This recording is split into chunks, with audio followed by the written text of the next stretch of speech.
A serial rapist strikes in a suburb outside Toronto, Canada. The nature of the beatings, what the victims had endured, clearly told us that we're dealing with a sexually sadistic offender. Years later, a serial killer brutally targets young girls in another Canadian town. It was gruesome. Who could kill a young teenage girl and dismember her body? Fear sweeps southern Ontario.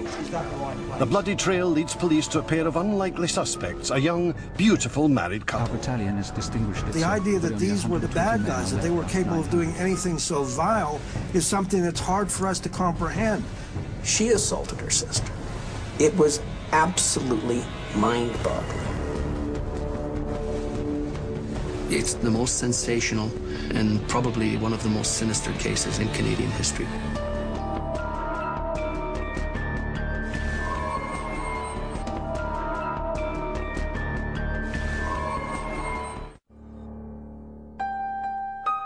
Saturday, the 29th of June, 1991.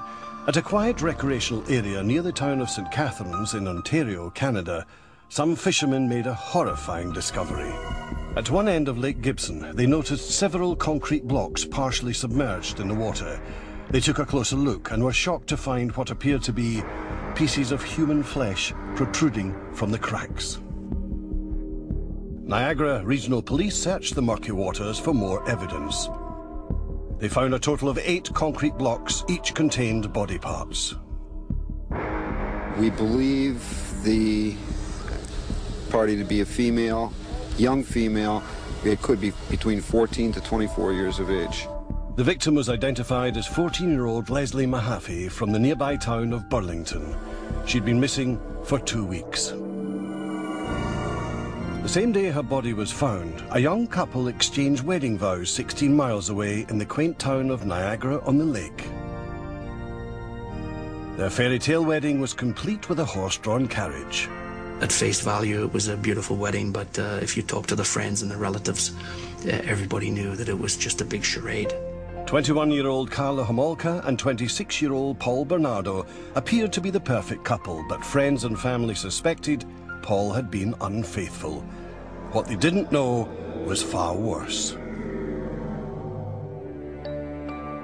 The 16th of April 1992, less than a year after Paul and Carla's wedding, 15-year-old Kristen French went missing from her hometown of St. Catharines. 2 weeks later, on the 30th of April, her parents' worst fears were realized. A man searching for scrap metal found the body of their daughter in a ditch on the side of the road in Burlington.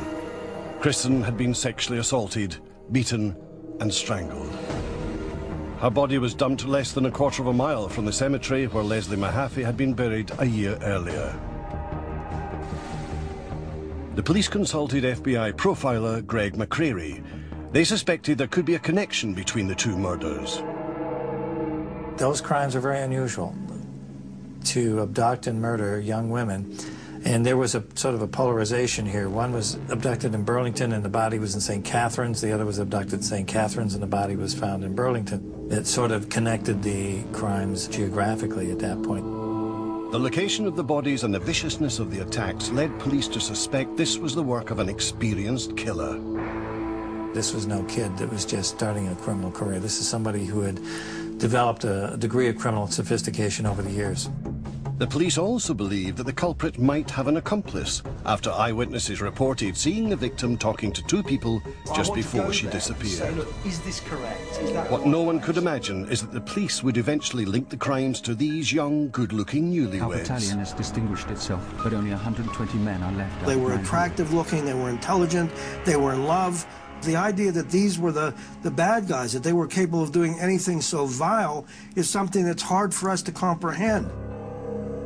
Paul and Carla would eventually be linked not only to the murders of Leslie Mahaffey and Kristen French, but also the killing of Carla's own sister and the rapes of more than a dozen other women in southern Ontario.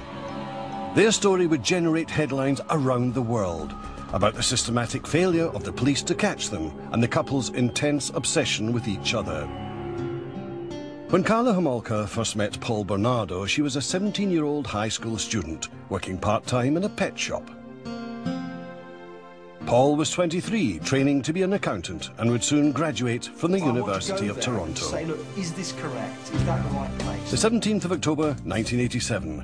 Carla was attending a pet food convention in the town of Scarborough, outside Toronto. 120 men are left out of 900. She and a colleague were having a late-night snack in a hotel restaurant when Paul walked in. As soon as Paul Bernardo walked in the door and laid eyes on Carla Homolka, there was, as the friends describe it, there was electricity in the air. It was love at first sight, or lust at first sight, whatever you want to call it. Paul was over 6 feet tall with boyish good looks and a captivating charm. Carla was immediately attracted to his handsome appearance and outgoing personality. Within hours, they were in her hotel room having sex. My sense is that Carla was extremely insecure and was looking for a strong man. Their intense mutual attraction would eventually spiral out of control with horrific consequences. They call it a match made in heaven, but in this case it was clearly a match made in hell. Carla believed 23-year-old Paul was the man of her dreams, but he was a man with dark secrets, and she was a young woman who would do anything for him. The eldest of 3 daughters, Carla Homolka was a popular and pretty girl. She grew up in St. Catharines, on the southern shore of Lake Ontario. In high school, Carla had several boyfriends, but none quite like Paul Bernardo. He was 6 years her senior, and in her mind, the perfect catch. She bragged to friends about his maturity and good looks, and Paul was quite taken with Carla too. It was a perfect match for Bernardo. He'd found his soulmate. He'd found the woman who would do anything. And ultimately, she did do anything. The youngest of 3 children, Paul was a good-looking boy with dimples and a sweet smile. But behind the happy expression was a little boy who'd had a difficult childhood. His mother was verbally abusive. His father, Paul discovered, was not his biological parent, something Paul only found out when he was 16. Around that time, Paul